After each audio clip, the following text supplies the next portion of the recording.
So if you're really interested with our workshops and conferences, you can see here, this is our schedule for the upcoming year.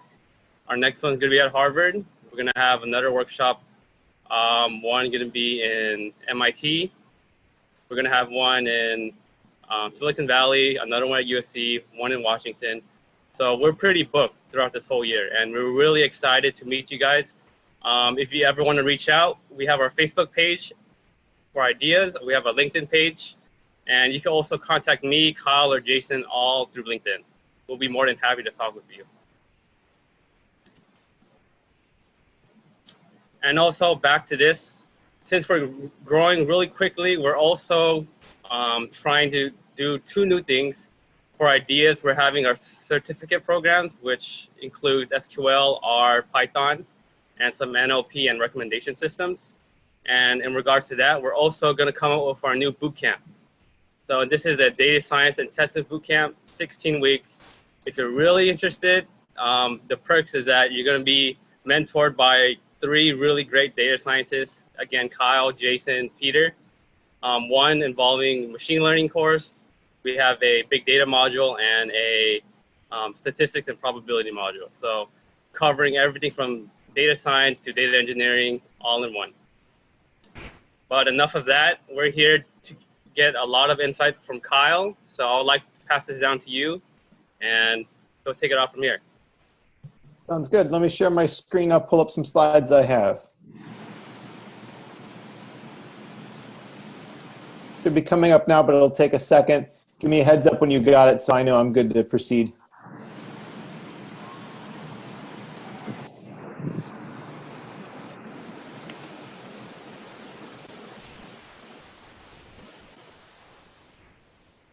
Anything yet? Should be up, I would expect. Yeah, we see it. Okay, great. So this is my quick presentation on how to be a data scientist. It's some of my experience, both as someone who started early in my career and took this path long before we had the term data scientist, and someone who is now a business owner, and before this a major hiring manager, pulling in a lot of people from diverse backgrounds in academia and different industries. So kind of a blending of all those experiences into some advice that I hope will be helpful for you. So I'm going to outline this in 3 general ways. First, about the skills you need to be a successful data scientist. Second, about experience and how to gain it. And lastly, about where the opportunities are, both now and in the future. So in terms of skills, I like to think of what a data scientist needs in 3 general categories: methods, diagnostics, and tools. Now, there's a lot I could have also put in here in terms of business acumen, which I'm sure you know is very important for data science, convincing the decision makers and stakeholders how to leverage your work and your recommendations. But the core of what a data scientist actually does outside of those negotiating and soft skills really come down to these 3 things. So methods are the techniques, the algorithms you might need, the statistical approaches, those sorts of things. Diagnostics are the statistical and sometimes just numeric procedures that we can use to evaluate the quality of our work, and also to do better optimization, which we'll talk about in further detail. And then lastly, it's the tools, because once you know the methods, you still need to know how to implement them. And the reality is, to be a successful data scientist, you're probably not going to code your own algorithms. Maybe as you become very advanced and you get into one specific use case, but in general, you're going to be using tools available on the market, essentially so you don't get passed over, because those allow you to move quickly, and if you try and do everything manually, someone else will move more quickly than you will. So breaking down methods now, I would say there are some core competencies you want to develop mastery in, and then some adjacencies that I'll mention that I think are useful for a data scientist. But we'll start with the core. So at the core, I put statistical techniques on top, because if you don't have stats, I don't believe you can really be all that successful as a data scientist. Doesn't mean you have to be an expert in statistics, but fundamentally, data science is about asking questions of your data and then coming up with evidence-based decisions that are motivated by that decision. So data is only as useful as the decisions it helps your organization make. And figuring out how to convert that data and test questions appropriately all comes down to statistical techniques. Naturally, machine learning falls into this as well. And a lot of the people who call themselves data scientists might perhaps just call themselves machine learning engineers in a, a different sort of titling system. Machine learning is all the collection of techniques that are algorithmic, designed at automating the process of deriving patterns and insights out of your data. SQL is one that's very important. I'm sure everyone's heard of that, or at least I expect so. Many of you will have even had some exposure to it, maybe in classes and these sorts of things. It was my experience, and not just in terms of my own professional development, but in what I've noticed when I hire people straight out of school. You may think you know SQL, but the odds are you probably don't know SQL, at least not until you get into a real-world setting where you're writing ad hoc queries and trying to figure out real-world data. So definitely know, select from where all these important concepts in SQL. Definitely learn the methods and the format, but be prepared to dig deep into SQL. I don't think you really learn it until you get your hands dirty. Stochastic optimization is a terminology some of you may or may not be familiar with. It's generally the domain of operations research, although there's a strong overlap between data science and operations research. These are the techniques, primarily numeric optimization techniques, that allow you to work and find optimal solutions under uncertainty. A classic example of this is supply chain optimization. Let's assume you work for a company that builds some product. That product is probably created using a lot of different resources, whether those be subcontractor deliverables or commodity materials, or you buy a certain part from a certain factory. It can be very tricky to make sure you put all your orders in at the right time, such that you're not warehousing too much material, and also that you don't run out, and you take care of things that could fail, or you could have losses from some of your materials. Defining rigidly a business problem like that, then defining all the constraints on the problem, and finding an optimal numeric solution to those difficult problems is, broadly speaking, the process of stochastic optimization. So it's a technique a lot of people don't get exposed to when they search just the typical Googling of data science, but it's a field you should definitely have some familiarity with, because it can separate you strongly apart from people who only know the basics. Gradient descent is one of the great algorithms in data science. It's available so that, or it's used to find, often in those stochastic optimization techniques, but a lot of machine learning algorithms use this under the hood. If there's one sort of algorithm you should know very well, it's probably gradient descent. Time series analysis is the collection of techniques that look at data that comes in a sequence. So the classic example would be like stock market data. And if you want to be a quantitative analysis person, then you obviously do need some time series analysis work. However, I have found that there's time series analysis data at every company I've ever worked for, consulted for, or had as a client. If you have servers, then your servers are monitored. That's time series data. You know what memory consumption is, what the CPU usage is. If you have revenue, which let's hope your employer has revenue, that's time series data. And there's a lot of modeling that can be done around these sorts of patterns. Lastly, I list experimental design as one of the core methods you should know. Nothing is more crucial than good experimental design. The obvious application of this is A/B testing. Let's say you work for a company that has a website. Maybe that website is aimed at selling products. You'd like to enhance the website to make it easier and more efficient for customers to come there and make a purchase when they want to. You do that through small iterative changes. Should we lower the price, raise the price, put the button in the top left or top right? These sorts of questions. If you don't set up a proper experiment, you're highly susceptible to derive a spurious answer.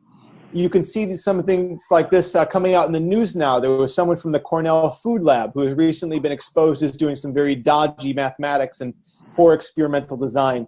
Essentially, a career of their research has now all been put in a quite suspect framework. Maybe it's all going to be invalidated, all because good experimental design wasn't done. So it doesn't matter how fancy of a technique you have or what advanced algorithms you know if you're not applying the basics. So experimental design is one of those fundamental things you should be aware of.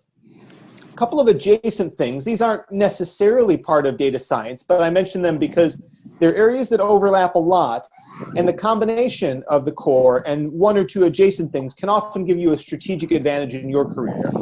Signal processing. Hey, Randy, maybe you want to mute? Yeah. Signal processing is the domain of studying mostly the fast Fourier transformation. Comes up a lot in broadcast and in a lot of industrial applications. We see it now somewhat in image and audio recognition. So if you're interested in those areas, it's something to get into. Information theory is a domain in and of itself, but it overlaps strongly with the fundamentals of machine learning. So as you get advanced in machine learning, you should learn more information theory. Computational complexity theory is the study of algorithms and how long they will take to run. These are things you absolutely should learn as you progress. Maybe you don't need them as you search for your first job, but understanding how long your techniques will take and how they will scale up is critical, and that's the domain of complexity theory. Control systems are an exciting area, especially if you're interested in AI. These are the simplest control system I'm aware of is your home thermostat. It takes measurements and input data from the ambient atmosphere, and then it figures out whether or not the heating or cooling system should be turned on or off. That is a very simple idea, but it scales up quite well, and self-driving cars fit the same paradigm. They are control systems. So it's an area you should get into, especially if you're interested in AI.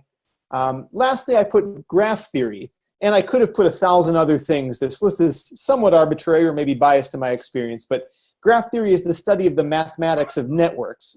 This would be very useful if you were to go to work at a social network like Facebook or LinkedIn. But even other places can study, the overlap of customer bases or interactions of that kind. So a lot of powerful tools in graph theory, not proper data science per se, but combined with these techniques can be exceptionally powerful. Machine learning and graph theory is definitely a winning combination. So I'd mentioned diagnostics. I'm going to run through a few of these things and tell you a little bit about where you use them and why. So precision and recall are the two sort of maybe most popular you've heard of. Precision is, I'll talk about in terms of a search engine. So imagine you go to Google and you search for some topic. You expect that the results you get back are related to that topic. And largely that's true at Google. Very often you see a low precision. Not always the case in other applications. Maybe you could build some recommender system for a small e-commerce company. And if you just do a quick weekend project, while you might get it up and running, odds are the precision is going to be low, meaning that you will make certain recommendations which are really not appropriate for that customer because your system needs a little bit more TLC. Recall is so precision's the percentage of the recommendations that would be good recommendations. Recall is a measure of, out of all of the recommendations you had that you could have given, how many of the good ones did you pull back? So you can see how this relates to false positives and false negatives. In precision, if you show something you shouldn't have, that's a false positive or a type 1 error. In recall, if you fail to show something you should have shown, that's a false negative or type 2 error. Depending on your circumstance, you'll want to minimize one or both of these. So I could see where in a hospital diagnosis project, you don't want to give a false positive, right? You don't want to tell a healthy person that they're sick. However, if you think, hey, you might be sick, come back for more testing, that's probably okay. So false positives, while not good in medical, they're tolerable in certain contexts. The opposite, a false negative, where you tell a sick person that they don't have a problem, this is really bad because they might leave and not come back for the service they need. They might pursue non-medical services and non-science-based approaches, which are not going to help them. So depending on your circumstances, what the problem is, you'll want to control for one or the other of these. So knowing not just how to calculate it, but how it's important to your problem at hand is key. Accuracy is a related idea. It's just how many you got correct in some sort of scenario. F1 score is like the harmonic mean, if you're familiar with that. It combines precision and recall. So if you're looking to optimize for one parameter and you have a notion of the preference and the trade-off between those two, the F1 score is applicable. I probably should add area under the curve and receiver ROC curve, receiver operator characteristic curve. These are techniques that complement these others well. Concordance is one that's interesting when you rank things. So let's say you were trying to predict the outcome of the Olympics. You would like to predict the person you say is likely to win should get the gold medal. The person you say is likely to be second place should get silver and bronze and so on and so forth. So If you line up everybody well, you would have a very high concordance. But let's say you ordered them incorrectly and you predicted gold for bronze, and that would be far off, right? So concordance would be low. So depending on if you're working some sort of rank scenario, concordance is the way to go. R-squared is a measure of the correlation between two different variables. So if you're trying to predict from the features you have available to, let's say, a prediction of how much revenue a customer is going to spend, you could analyze that with the R-squared.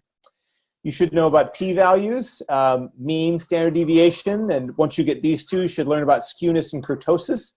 They won't come up quite as often, but they're important to know.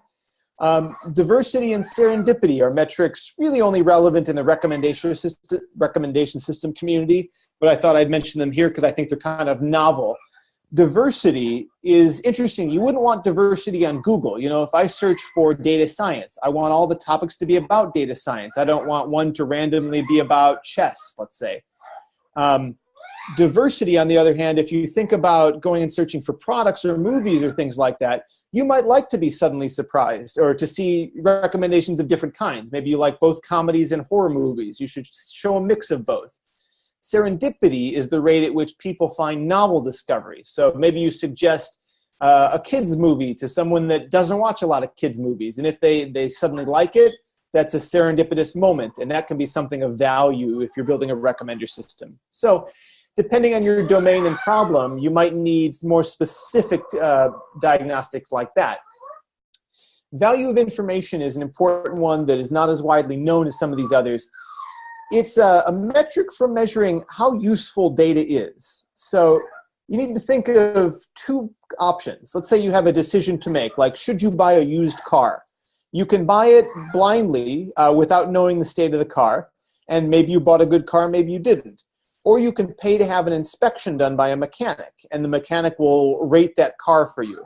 Now, if the mechanic has a high precision, if they're a good mechanic and they tell you accurately the state of that vehicle, you are much more informed afterwards to make a smart decision. So the value of, what is the value of that information then, essentially? What is the worth of the mechanic's report? Well, it's the utility you would get if you decided without the information, so just made a blind decision, minus the utility you would get if you made the value, sorry, let me start that over. If you have the information, so you got the mechanic's report, you can make the most informed decision. So you can calculate your expected utility there. If you make the decision using only your gut instinct and you don't have the report, you're probably not going to make as good of a decision, but you don't have the cost. So it's the utility of deciding with the information minus the decision you could make without the information minus the cost of the information. So if that report was prohibitively expensive for some reason, maybe you wouldn't order it. But most likely when buying a car, you want the mechanic to look at it. Their fee is going to be less than the value of the information, so you go for it. And there's many, many more of these. Diagnostics are so important because we live in the big data era. You're not going to be able to review every training case or all the different corner cases that your work will have to cover. As a result, you need to have some way of studying or scanning across all of your data set and learning the characteristics of the models you build so that you can know exactly what you need out of these. I'm going to move along to tools. I see some questions coming in. Maybe, Randy, you could prioritize those. I'll take a break and we can kind of run through some of them. This is also a finite list of some of the tools I recommend everyone know. The two premier languages far and wide for data science are R and Python. You should have familiarity with at least one of these, ideally both. You don't really need both because most jobs you're not going to do both, but you should at least have an understanding of what each has to offer. I work with both in my daily life and have for many, many years. I pick which tool to use based on what the work is, and not to say that one language is better than another in certain situations. That's kind of true. You know, certain language of those two languages are stronger for certain things than others. Sometimes one has a better library than another or whatever. But also, you will have a familiarity and a comfort level with each of them that you'll need to decide for yourself which is the best one. Sorry, I'm going to have to move the bird. It's getting a little noisy. I apologize for the disruption. Give me 1 second. Okay, so this is Jason. Sorry for the interruption. We are going to have the online conference as a regular, maybe once Sorry a about month. that, guys. So if you have any, topic you are interested in, please, text to us in the Q&A window. So we are looking for the new topics. If you have any topic related to artificial intelligence, data science, you can just text us. We will, look for the speakers for you and host the online conference as a regular. Thank you. Kyle, you can continue. Sounds good. Spark is a technology you want to get familiar with. Oh, thank you for the shout out to my bird Yoshi. Spark is the premier distributed computing platform. It's open source, and its founders have a commercial venture called Databricks, which is one of the premier platforms for doing Spark, although you can do it in lots of environments, including setting up your own cluster if you choose to. Spark is very powerful and pretty much required if you're going to work on big data problems. It is, as I said, a distributed computing system, which means it's going to run across a cluster of computers. And there are trade-offs and pros and cons in that you should learn about. So if you have a small problem, Spark can be more of a burden than a help. If you can solve it on a single computer with a big box with a lot of memory, you might want to solve your problem in R or Python. It really depends, and it's something you'll have to get into. As I mentioned earlier, you shouldn't expect to write any machine learning algorithms, at least not in the early stages of your career, and probably not ever, to be quite frank. The existing libraries that are out there, sklearn in Python is a quite popular one. R has a lot of different libraries because R tends to be more, smaller libraries than big monoliths, the way Python tends to be. But whatever your language of choice, find out the machine learning libraries and learn them quite well. sklearn and many of the equivalencies in R are highly, highly optimized to do very specific tasks and do them in a very memory and CPU optimized way. Even if you were to implement your own and do it bug-free, which is unlikely, it's going to be much slower than the available ones. So while your courses, if you're in school or taking boot camps or things like that, maybe someone would ask you to implement one from scratch, and that could be a healthy exercise in understanding machine learning, but ultimately use other people's tools. Unless you're a senior level person who's now solving a very specialized problem. AWS stands for Amazon Web Services. There are other cloud platforms such as Microsoft's Azure and Google's Cloud Compute Engine. Then there are smaller players like Heroku and others. So I'm not trying to push a vendor or anything like that.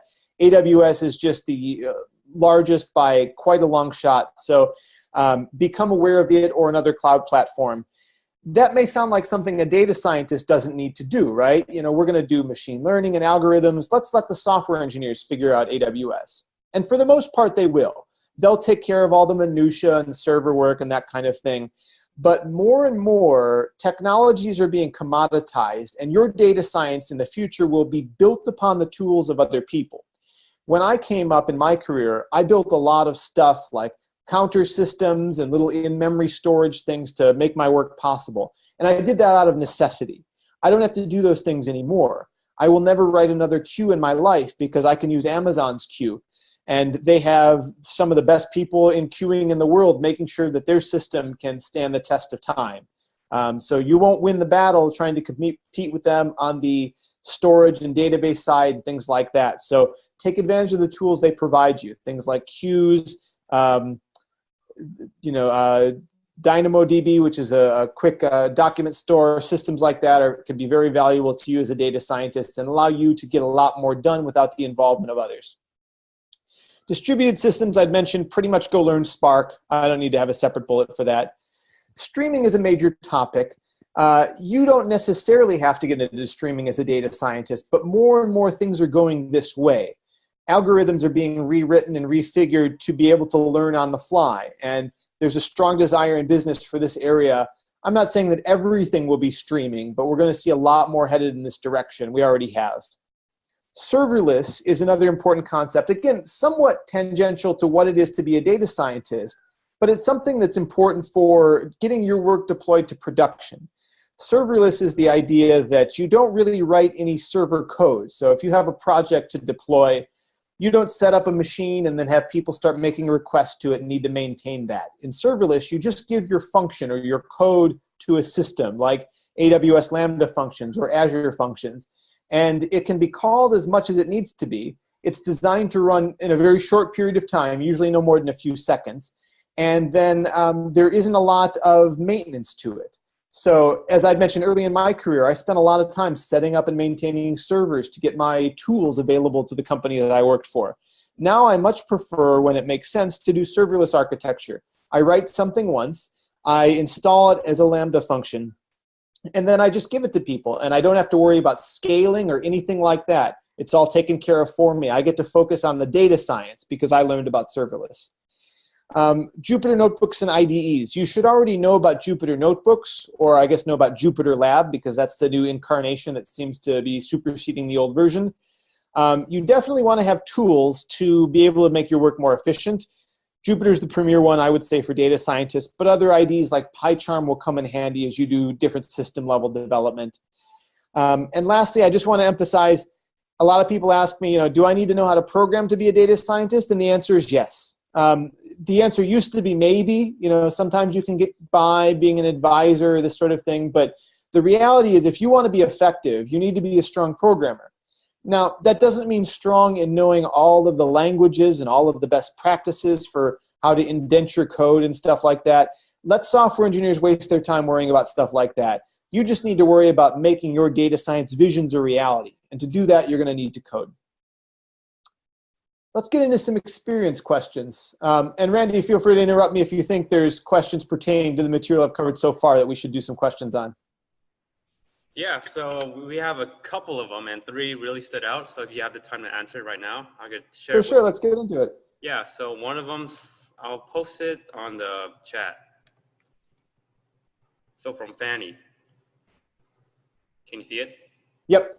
What is the best way to learn data science, since it has a lot involved and could be applications in various fields? Is it to learn and then apply, or learn by applying techniques on data sets? Great question. I would say it's a little bit of both. And I'll cover some more of this when I talk about these experience slides in a bit. But you can study your whole life and then try and get out into the so-called real world, and people will say, we don't want you on our team because you don't have any experience. In the same way, if you don't learn anything and you rush out, they'll say, well, you don't have any skills to bring. So I find it's a combination, and it's also a very personal thing. The best way to learn for me personally, for Kyle, is to learn by doing.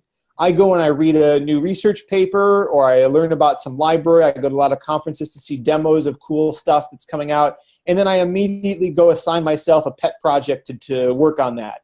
Sometimes my pet projects become real things like open source projects or little widgets I can involve in my website or stuff like that. Other times they're just things that sit in my GitHub repository and don't do anything, but I've developed the skill set by doing. That's how I personally learn best. You'll have to figure out how you learn best. Some people learn really well reading a textbook. Others need a lecture. Others need a classroom with peers. Those are personal things. There's no right or wrong answer. But data science is a very hands-on thing. The examples you'll see in a lot of classrooms and textbooks are there to be very sanitized and show you the methods. What you'll find in the quote-unquote real world is that data is very messy. And you spend a lot of time cleaning it, or not even just cleaning it, but understanding it. And as a result, I don't think you can really fully be a data scientist until you're out there doing things on real data sets. It's almost like reading strategy books about how to play a sport like basketball. I'm sure there are good books on how to play basketball, but you've just got to get on the court if you want to be successful. But good question. And if you have time, there's really one more that I really found interesting. Let's do it. I'll post it right now. It's from Protect. Kyle, how would one quantify value of information? It seems like defining a utility function can be fairly arbitrary. What are different considerations that might come into play here? Excellent question. I'm glad you dug into this. Yes, defining a utility function could be arbitrary. So if my idea is, hey, I want to launch a brand new company, and I'm going to get a little focus group and ask people what they think of my idea and use that to decide if I should move forward. I'm not saying focus groups aren't valuable, but I don't think they're valuable in a numeric way like this. Value of information is much more applicable in algorithmic type things. So let's talk about algorithmic trading as an example use case. You know, you're working for some hedge fund, and they're going to decide what trades to execute or not. There's outside information they can get, like an earnings report, or maybe there's some little startup that says they're doing data mining stuff on Twitter, and they're going to get the sentiment of companies off of Twitter and give you that as a signal. I don't personally think that'd be very useful for investing, but I could be wrong. In that case, ask yourself the question, and actually this is exactly how you evaluate whether or not it's valuable. You figure out, well, if I had had some information and I had done my trades using that data, how much money would I have made? And then if I had kept to my old strategy, making trades without this information, what sort of revenue would I have earned?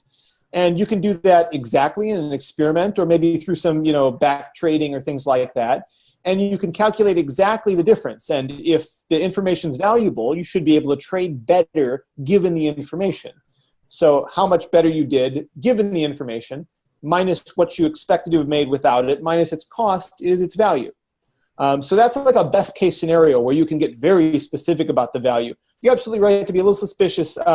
If someone's trying to arbitrarily assign values like, well, we think, a website visit or a mailing list sign up is worth a certain amount, it's a little questionable how you measure that. But when applicable to your problem, it's a powerful metric. Cool. Well, we'll have more time at the end for sure. I can even potentially stay a little longer, do some questions. So let's move on to the experience portion. I'm going to divide this into a couple sections: pre-experience, career, knowing the tools, and lifelong learning.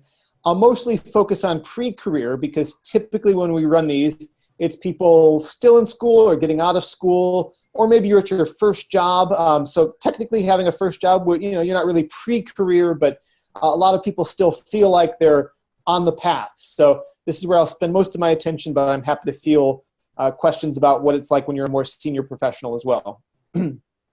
So pre-career experience, as I'm sure you're hearing, employers want to know, what experience do you have? What do you bring to the table that's unique? And it can be frustrating as a young professional because how can you have any experience when you're looking for your first job? And that can seem like a catch-22, right? Or a glass ceiling or something that's hard to get past. So we can complain about it, or we can find a way around it. And here are some suggestions I have. You have school projects. Your courses assign you things. Maybe there's one you have or have chosen to, or can now choose to go above and beyond on. Put it on your GitHub. Make a little website. Do a talk at a meetup. Get that talk on YouTube. Find ways to exhibit your work that sets you aside from your peers. Internships, when you get them, are great. It's a good opportunity to see how companies function, to learn about corporate culture, and to take on a cool project. It also helps a lot in opening doors. I know many people who end up getting hired by the places where they intern. It's a very common path. Even when you don't, that on your resume makes you stand out more than someone who doesn't have that. The gig economy is a huge opportunity that I wish had been around when I was in undergrad. I had more time on my hands, and I was eager to spend my free time working on projects, and frankly, I could have used them extra money. At that time, it was hard to consult. You'd have to find someone, just sort of like typical business does today, talk through a contract, get into a deal with them, and it's a big commitment.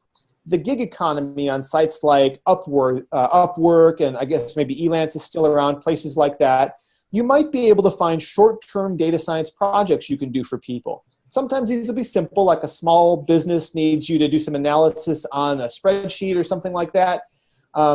These are good opportunities that you can look at. There are just ways you can go through those sites and see what you might qualify for, make a little money, but most of all, get experience. And they're often short-term, simple projects, which is great for building up a resume or getting some introductory, quick experience. Personal projects are always good. Find something you're passionate about, invest a lot of time in it, and use it to exhibit your skills, also to build them. There's volunteer work. Organizations like DataKind and Bayes Impact help connect eager professionals of all backgrounds, of all technical backgrounds, with different organizations that need data scientists to help them. A famous example, there was a woman I interviewed on the Data Skeptic podcast. She was working at Pivotal, and took kind of a sabbatical to go work for a company called Crisis Text Line. They're a place where people in need, maybe people who have thoughts of suicide or things like that, need a counselor to speak to.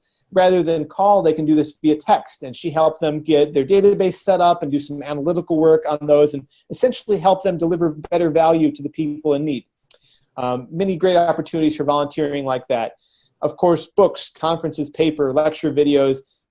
These go without saying, and I think you should be fairly easy to find some of these. If you don't know about the archive for papers, this is an excellent resource.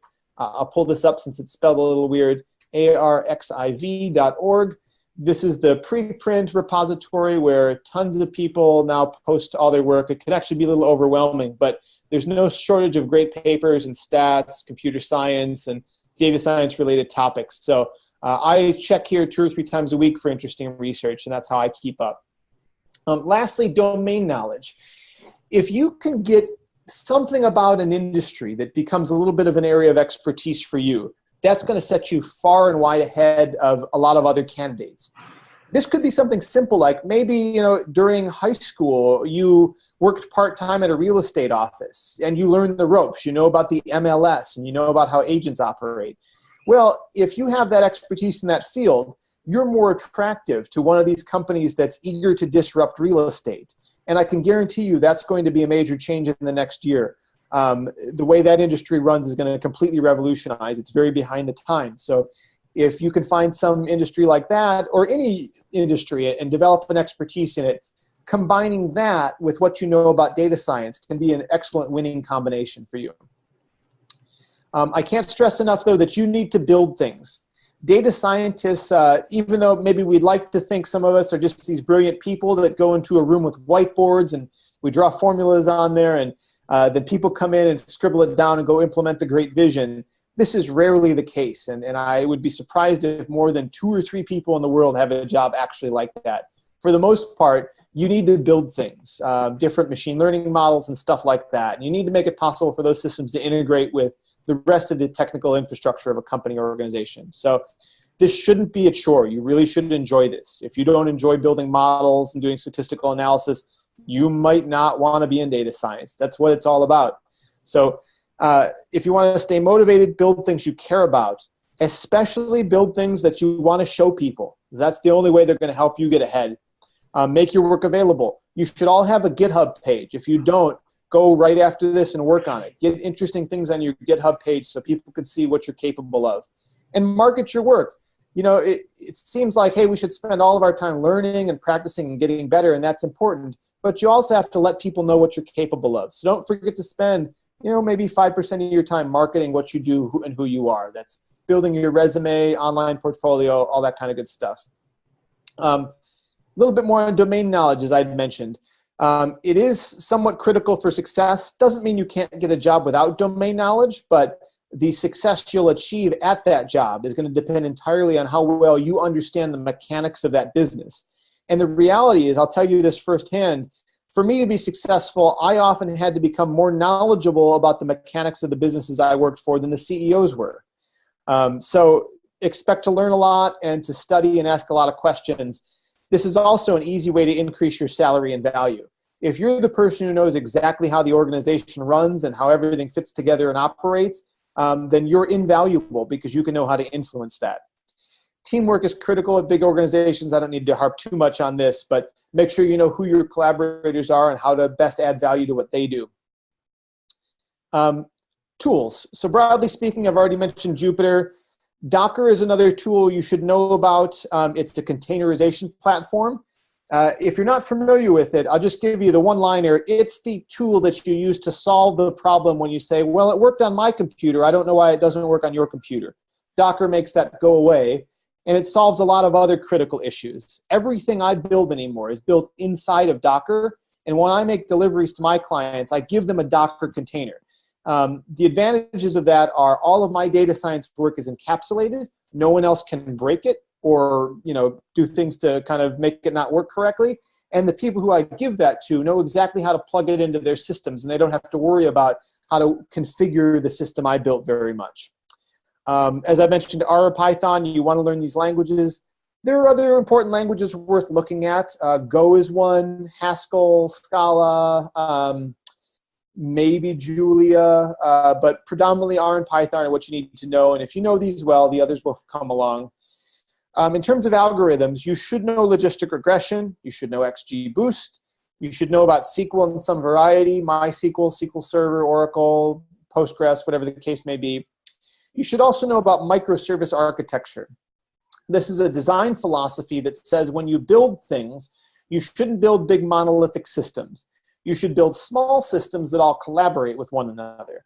So if we think of a company like Uber, Uber doesn't have one big software base. They have a bunch of teams that work on a bunch of different things. So when you open up your Uber or your Lyft app, one of the things it does, it shows you nearby cars. Odds are there's a microservice at Uber that's all it does. You make a call to it and say, here's my lat long, what are the nearby cars? And it just gives you that data that streams where they are and how they're moving. It doesn't handle billing, it doesn't do anything else. And this is important for a data scientist because ultimately, how data science affects a business is precisely in this way. You identify a key decision that the company needs to make. If it's like a lending company, that decision is, should you issue credit to someone, yes or no? Or maybe it's, if you're going to issue credit, at what annual percentage interest rate should you issue it? That's a decision. So all of the inputs are the things, the data that the business knows about it, and the output is either a yes or no or a number or something like that. You want to isolate all of the things that are not important to that. You know, like, is the person, you know, a Visa or MasterCard? Maybe that could matter in some very small way, but most likely no.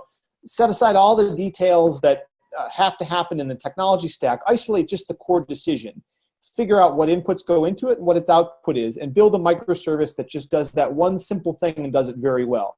That's exactly what data scientists do, and doing it in this style allows other technologists to very quickly integrate with you.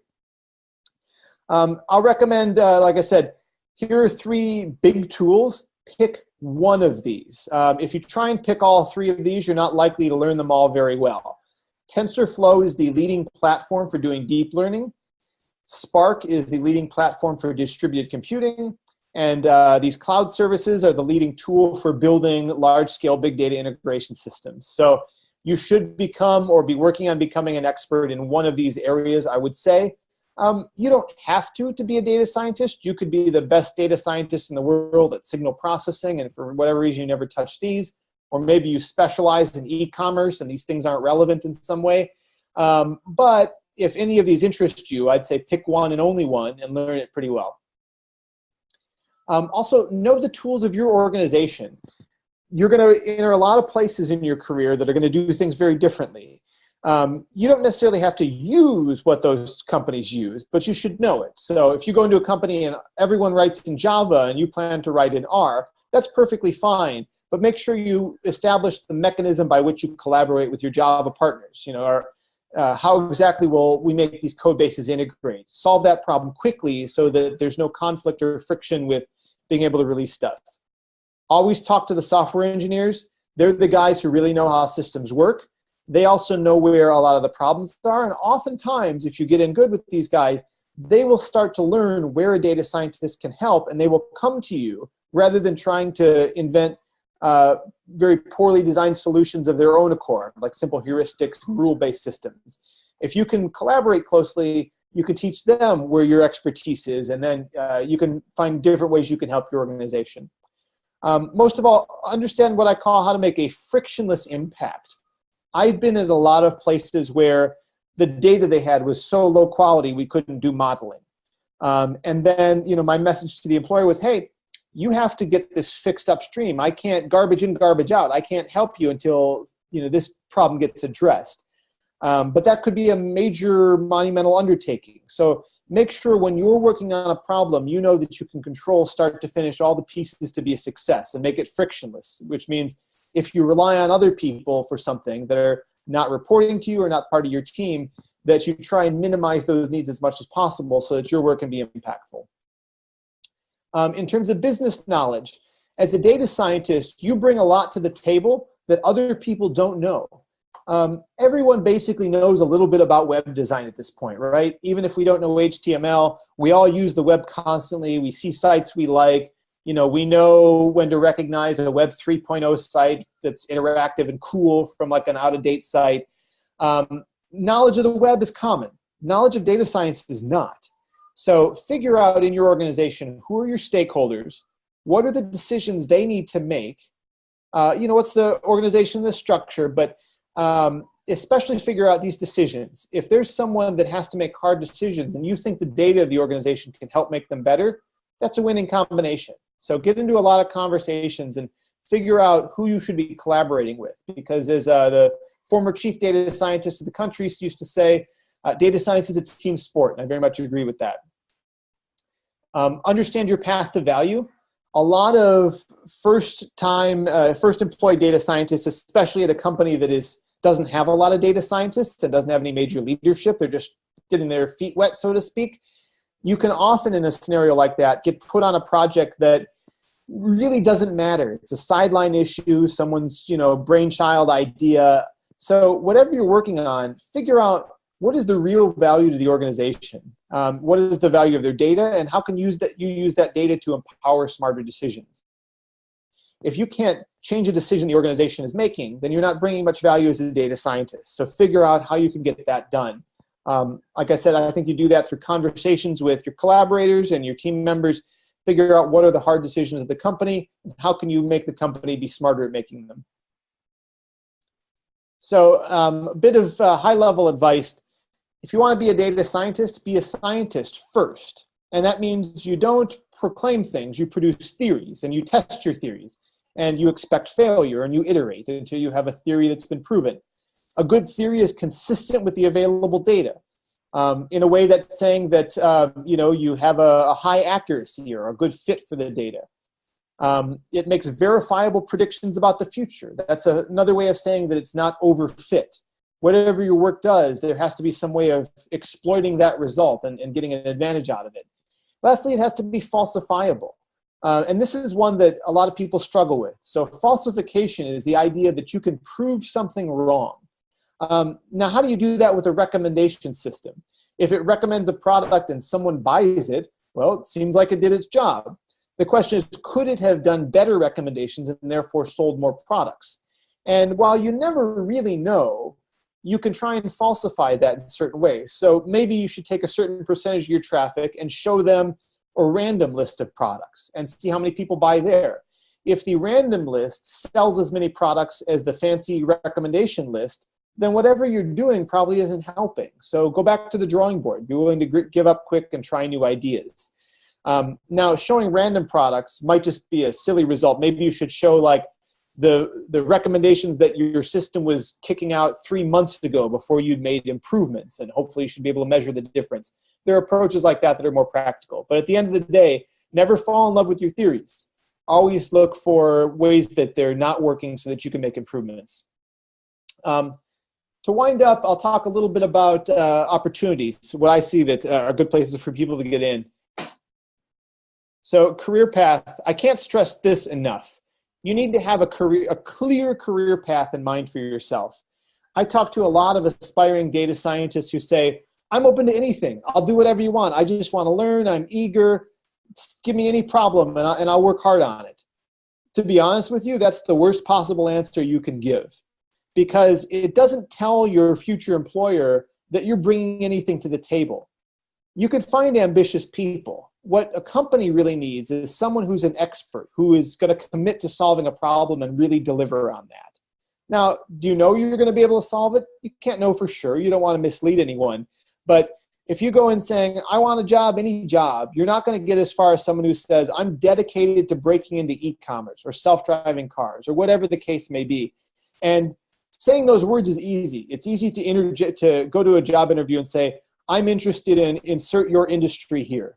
And that's a fine start. But if you're genuine about it, you should know the other players. You should know what algorithms are popular in that space. You should know the data scientists who are working at the competitive companies and what their backgrounds are. That's how you become unique and set yourself apart. It's also how you identify how to get where you're going. When you see that certain data scientists at competitive companies are very interested in Bayesian methods. Well, why? What are they applying the Bayesian methods for, and how quickly can you learn the same? So while it's important to have a clear career path and go in very determined to an employer and say why you're the best fit for the job, and the answer is not because you'll try hard, it's because you have some advantage. Also, be willing to change your mind, because it's very likely your career path will be winding, and your first couple jobs will shape that a lot. There's someone I went to school with that I was good friends with. At his first job, they introduced him to a technology called Salesforce. I want you guys to all look up Salesforce after this webinar and learn something about it if you don't already know. At the time, neither he or I had heard of Salesforce, but it turns out it's a very powerful technology used by a large number of companies.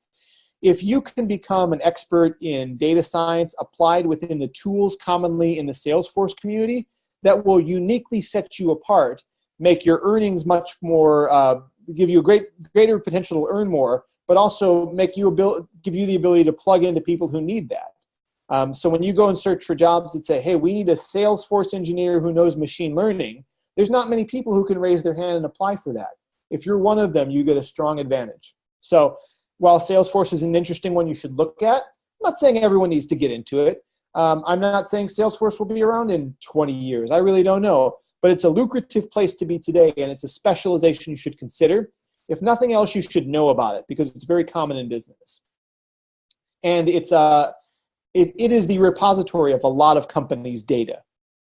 Lastly, community. I can't say enough about how much you'll learn and how far your career will be advanced by being a part of your local community through meetups, your colleagues and alumni, going to conferences, online groups. This is where you not only hear people who are further along on their career journey and tell their story of how they got where they are, but it's also where you meet peers and learn about the opportunities they're pursuing and the new technologies that are interesting.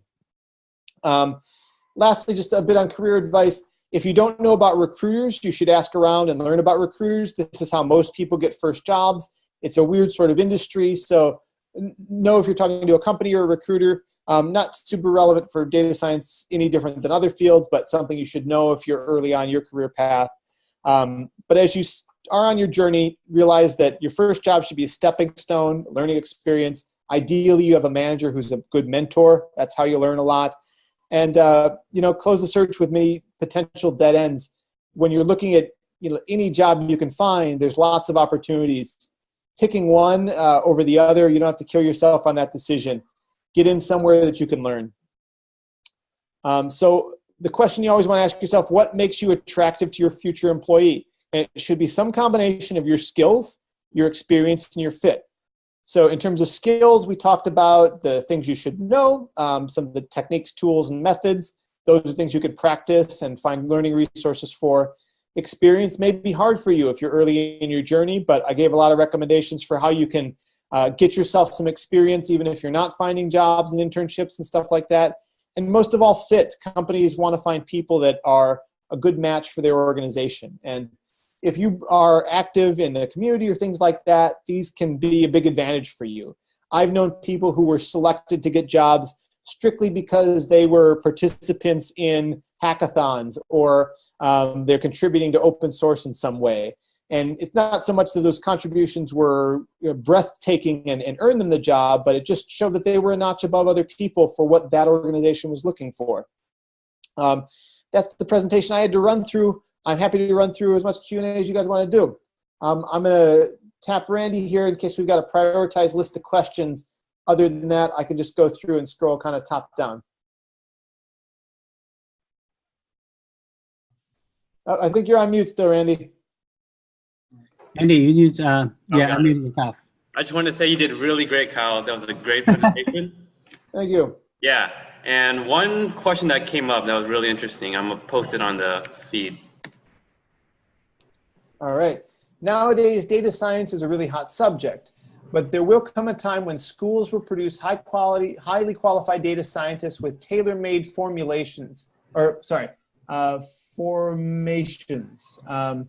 The hype and number of jobs might go down. So here's my question. Do you believe that later, maybe 10 to 15 years, only highly qualified data scientists will be available to find jobs? I don't think so. Data science, I'm not sure that it's going to go into decline in quite the way you're saying. Yes, new tools will come about that automate things. There are already starting to be tools that automate basic machine learning. And if you have a very, very easy problem, you don't need a data scientist. You can plug in your spreadsheet and machine learning will work. But those tools need a little bit of training. Take, for example, I have a hobby. I do a little bit of carpentry. Anyone can do carpentry. I didn't go to school for it. I didn't really get all that much training. If you want to learn how to use a table saw, you can go learn it. It's not that hard. Data science is a little bit hard today because there are challenges to learning it, and there's a lot to learn. That's becoming easier, and the tools are getting easier. But still, not everyone wants to be a carpenter. Not everyone wants to be a data scientist. So if you know the tools and you can execute them, that's what counts. If anything, better tools and more advanced methods and more automation will just make you more able to do bigger tasks. It's like if you were trying to do deliveries and that was your business and you just did deliveries on a bicycle, you might have a successful courier service. But after a time, you need to hire a vehicle and then a fleet of vehicles. And if you're the CEO of the company that owns 100 trucks, you can do a lot of work. So I think, if anything, the advancement will just mean data scientists are more impactful. Tailor-made stuff, you will still need people to operate those solutions. So the more qualified you are, the more impact you can have. But data is not going anywhere. This is the new way business is run. And at all levels, businesses and organizations will need help with it. Yeah, I think that's good. That's Jason. So I would like to see when I talk with many hiring managers from Silicon Valley, I noticed that two things change in this year, 2018, and you will see the salary for the entry level data scientist is kind of stable now. It will not increase, but for the senior data scientist, it has been increased significantly. So that means for the entry level data scientist is kind of the job opening is kind of stable, but for the senior guys who has 3 years or 5 years machine learning, deep learning, and NLP, natural language processing technology, for the senior data scientists, there are a huge job market there, and also you will see AI has been, applied to data science more and more. You will see natural language processing. You will see knowledge graph, and also the traditional artificial intelligence technologies has been applied in data science a lot. So I would like to see there will be the job opening is kind of will be still increasing, but we have the challenge to see how to apply new technology in this data science industry. Yeah, absolutely. Scrolling through some of the questions, I'll do a few more. Best way to learn data science. I kind of covered this. I think my answer is get your hands dirty. Don't worry about how big the field is. Look at the people in your local community you admire, or find the job descriptions you wish you had, even the job you think you're not qualified for. And print that job description out and hang it on your wall and say, how do I get to this point? If it says it requires TensorFlow, Postgres, and ECS, go learn those technologies. Learn the ones you need for the job you want. And there was another interesting question I wanted to add. So a lot of our viewers, they're like students or people trying to transition into the field. And this question kind of pops up that I see very often. So it would be great if you could answer this.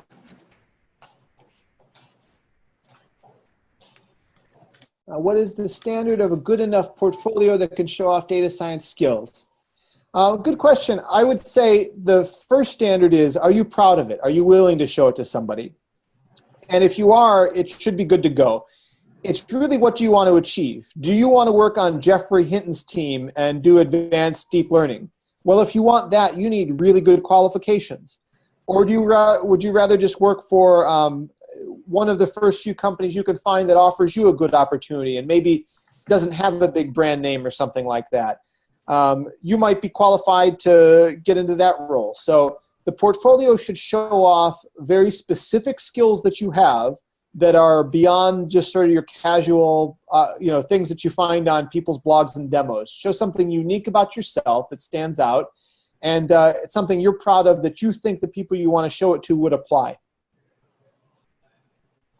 Okay, so this is Jason. So I would like to see, in your portfolio, I would like to see three areas. First, I would like to see your programming, skills, your R, Python, and database, especially, the SQL programming. And also, I would like to see you have the knowledge about, statistics, machine learning. But the most important one is, please put some, real world case in your portfolio. You can check in, your code in Kaggle, check in that to GitHub to show, you work on some, real business, problem. For instance, you do user segmentation, you do some, prediction. So, that may make you outstanding from all the candidates. Let me repeat that. Okay, first, we would like to see programming skills. Second, we would like to see you do machine learning, statistics, modeling. Last one is the top important one.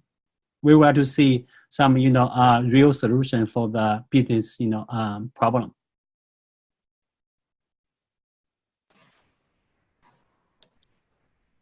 And one more question that I found really interesting. I'm gonna post it right now.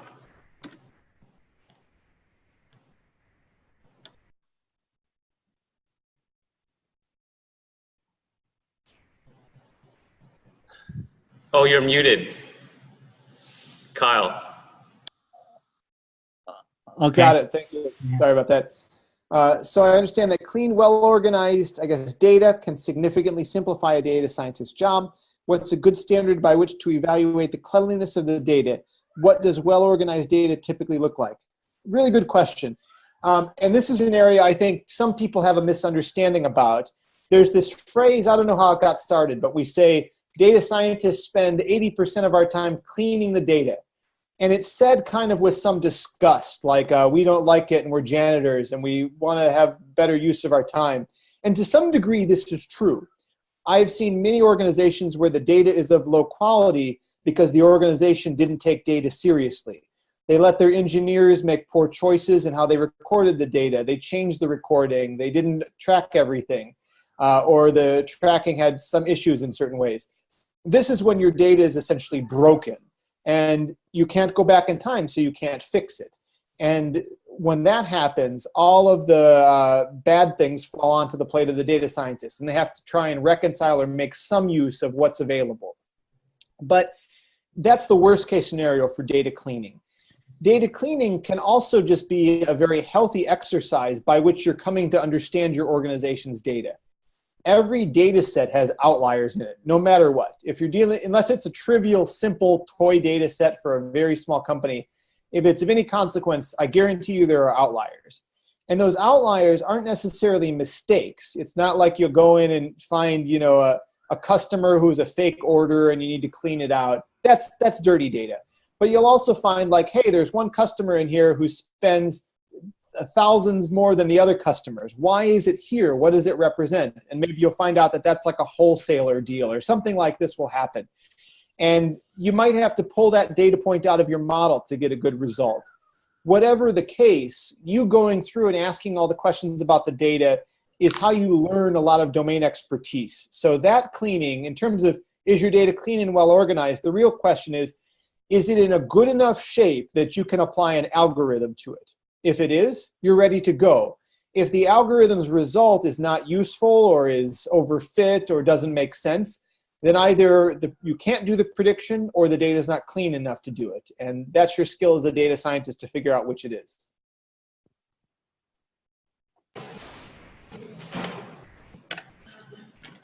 Well, that wraps up everything. I'm not sure if you have more time to ask more questions. If not, I can conclude this session. I'm trying to scroll through. There's a lot of great questions. We could be here all day. So sorry to anybody we missed. You can hit me up on LinkedIn. I'm happy to try and do some follow-ups. We've covered some of these. Here's a good one. Why did you mention logistic regression exclusively? There are other models like tree-based models and SVMs. Yes, I mentioned logistic regression exclusively because it's sort of fundamental. You should learn that one before you learn the others, because as much as it's simple and it doesn't have like the sex appeal of some of the more advanced algorithms, you'll learn a lot more if you really understand logistic regression, and you'll be able to learn the other algorithms more effectively. Also, people look down on it for a lot of reasons that aren't appropriate. It's widely used in industry and very useful in a lot of cases. I did mention a tree-based method, though, XGBoost. I didn't mention the more popular random forest or the C4.5 or CART or any of those. Also very good. XGBoost, in my opinion, happens to be one of the better, if not the best, tree-based approaches out there, so I did have that one in. XGBoost is also a very complicated algorithm. You'll have a lot harder time understanding it than logistic regression, but if you get both of those, you're in a good place. I left off support vector machines on purpose. While they are a very interesting and useful data structure and algorithm, they aren't, in my experience, all that widely applied because they don't scale up very well. So it's a technique you should know, but I don't see it as widely used. That's why I didn't include SVMs. Yeah, this is Jason. So we saw a lot of people ask about this data science bootcamp. It will start, I think, next week, right? March 10. Randy, it's a start from March 10, right? Yeah, correct. Okay, so I saw a lot of attendees. They ask the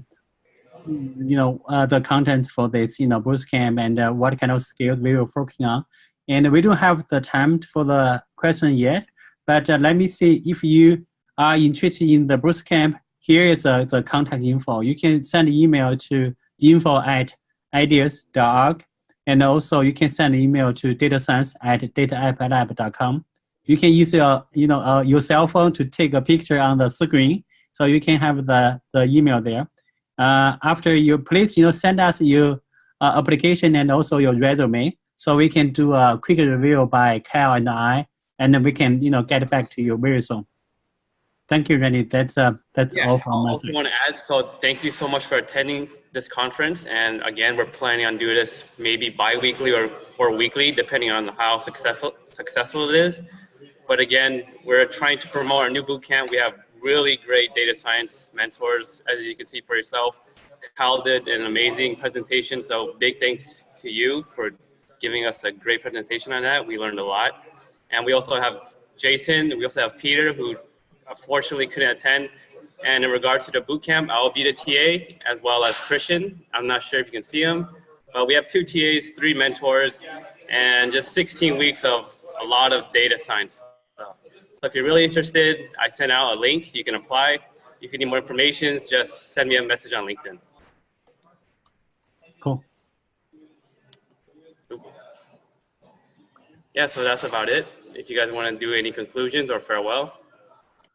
Yeah, first, I would like to, thank you, Kyle, to make a, fantastic, presentation, and good luck to everyone. Definitely. Take care. Thank you, guys. Have a good one.